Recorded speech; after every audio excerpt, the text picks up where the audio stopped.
Many say that Nintendo is a greedy company. I would have to agree. Nintendo is a greedy company, just like every other company. I would also argue Nintendo is the least greedy company of all the companies, at least in the gaming space. But they're still greedy. One of the complaints brought forth to substantiate them being a greedy company is their pricing. They put a lot of their old games that they remake at full price and they never go on sale. I mentioned this before in my other videos. When you have a product which is valuable, you can sell high. Thinking that companies price their products low because of some form of altruism is simply naive. Sales happen and deals happen because a company feels a sale is the only way they're going to be able to move product. Products are sold at margins, and a merchant will take a hit on their margins and sell lower if they feel a lower price will help them move product and make up for those lost margins. You also have the situation where you have a new company with a new product. When you're just new, you haven't really built any value in the market yet. You're going to sell your products at a lower price in order to attract people to your product. You want to get people to be able to experience the product. You want to get the product in their hands so they can see how good it is, and then your value is going to be created from there, usually through word of mouth. One company that did this was OnePlus, back with the OnePlus One being the flagship killer, where they priced it well under like Samsung and Apple and all the other players at that time. It was very successful, and they still sell at very competitive prices. If your product is valuable and moving, any company is going to keep their margins and therefore their prices as high as they possibly can. Example, Apple. People complain about them being too expensive, but they're consistently the highest selling smartphones on the market. I can certainly understand the frustration of consumers, but I can't really fault Nintendo for doing what every other company is doing and running their business. Unlike Nintendo's competitors, their games do not have microtransactions, and they don't have live services. Tears of the Kingdom was $70, and a lot of people complain about that. But that's all you paid for Tears of the Kingdom, $70, and you got the full gaming experience. You even have some people who are saying they wanted DLC for Tears of the Kingdom. Other game makers can sell their game at a lower price because they know they make that money back through microtransactions. This is pretty much what all these free games live by. They want to get you in there for free and get you to invest in the game and get far, and then you come up against a pay barrier. A pay barrier is different from a paywall. A paywall has to do with access, while a pay barrier has to do with progress. You'll get to a point in a lot of these free games where you can continue to keep playing, but you're not truly going to advance and become more powerful unless you pay. That would be a pay barrier. And these type of free games are the most expensive games actually, because people end up spending way more on free games than they do a game like Tears of the Kingdom or Spider-Man being sold for $70. They also have by far the cheapest online service, where you pay as little as $20 a year.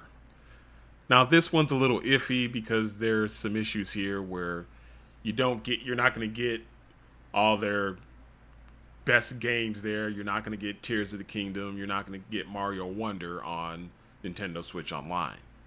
There's also the issue with their internet connection.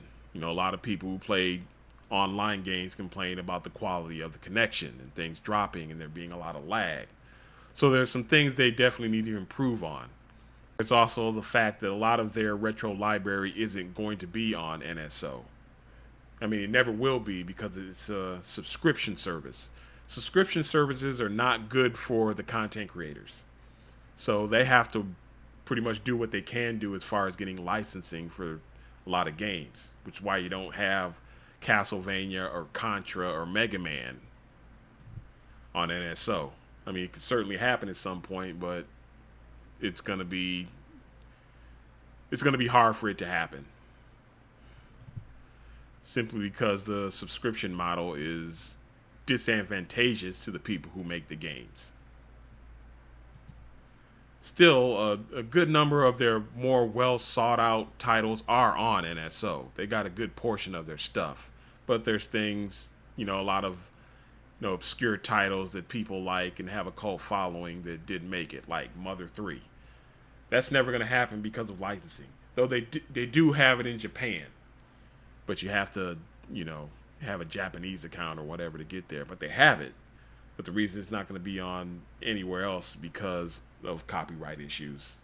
We saw it in the Mother 3 and a lot of the content in that game. I mean, they're not going to have their main games like Tears of the Kingdom on there either because they're not going to cannibalize their business. That's the problem with, Xbox and PlayStation. They're not selling their stuff because, like, hey, why am I going to pay $60, $70 for the game when I can just go play it, on the subscription service, and then I get all these other games I can play, and I just have to pay per month. That's a conflict with your own business. Now, Microsoft is kind of going away from console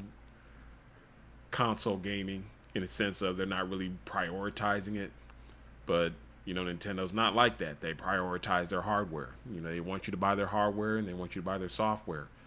So they're not going to have their main games on NSO.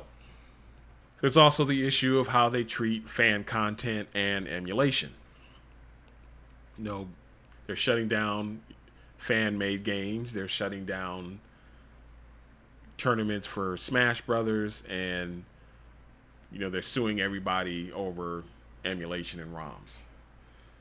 A lot of these things are okay until money starts getting involved. When you look at the Smash tournaments, they're not shutting them down because, they hate these tournaments. I mean, Nintendo holds their own tournaments. They have their own Mario Kart tournaments they have on their channel with the announcers and everything. And they have the same thing for Splatoon.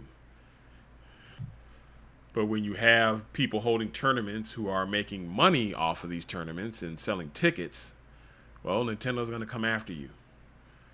Now, they did have their program where they said in the language, you can have a tournament where you can generate revenue, but it can only be used to fund having the tournament. You can't pocket any money. You can't collect any profits from running a tournament with Smash Brothers or what have you. Again, it's about the money. I mean, when you look at the fan-made games, if there's money changing hands and they see that, they're going to come after you. Same with emulation. I mean, you had Yuzu who was, advertising that they were making all this money and doing all these things. They're going to come after you after that. And they haven't gone after Ryujinx. I mean, they know Ryujinx exists. They're not like, well, I don't know. Do you think Nintendo doesn't know Ryujinx exists? They know. But Ryujinx is playing it smart. Now, the whole thing with Vim's Lair, I don't know much about that. I remember Vim's Lair, too. I mean, I used to download stuff over there all the time. I mean, I played a lot of Nintendo games back in the day. Vim's Lair. I got to play games like Star Tropics. I download them off of Vim's Lair. So, who knows? Maybe Nintendo found out there was money circulating and they decided, hey, we got to go after these people. Or it could be, they have Nintendo Switch Online. They want people to use their service to get their games. And if they have all these other places that are putting their games out where anybody can just download them for free, that hurts their business.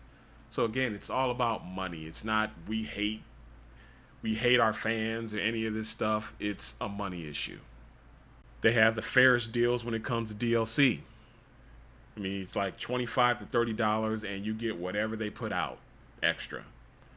I bought all 3 Xenoblade Chronicle games on Switch, and I bought all the DLC. And each time you get more characters, more content, more game modes, and you get a whole new game.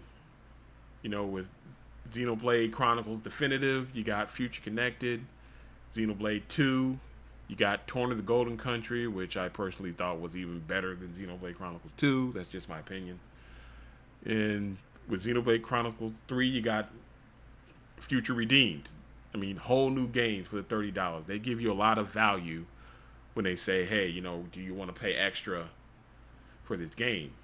And you just pay once. You don't pay a bunch of times. There's no season passes, or you got to keep buying stuff after you bought all these things. It's just you pay a fee to get extra content, and you get whatever they put out there, that's what you get. That's how they did with Mario Kart 8. They keep on updating. They keep on giving you new tracks, new characters. If you paid that $25 when you bought it 7 years ago, you get all that stuff for free. It's for what you paid to get the expansion pass.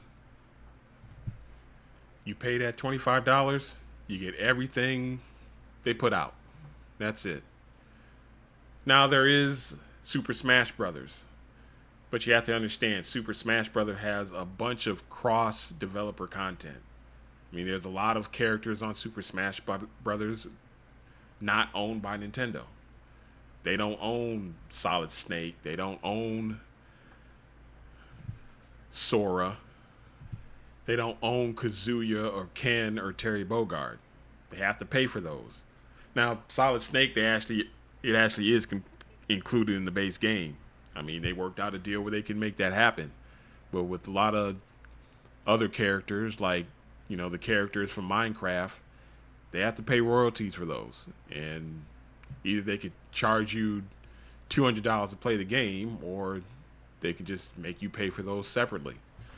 That's how that happens. I mean, it's not like Street Fighter where you're paying all this money for season passes.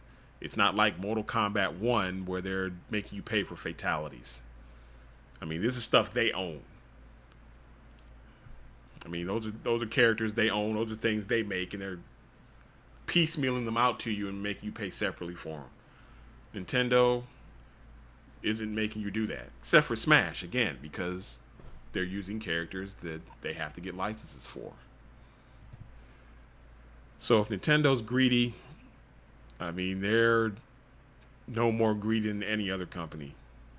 I mean, everyone has things they're doing that are anti-consumer, or, they're just messed up for people trying to buy games. Nintendo gets all the flack. I mean, they get all the flack because they're number one. They're winning. But again, I think Nintendo has the fairest deals for the consumers out of all the other companies, which are moving over to tons of microtransactions and live services to milk you for the game you bought.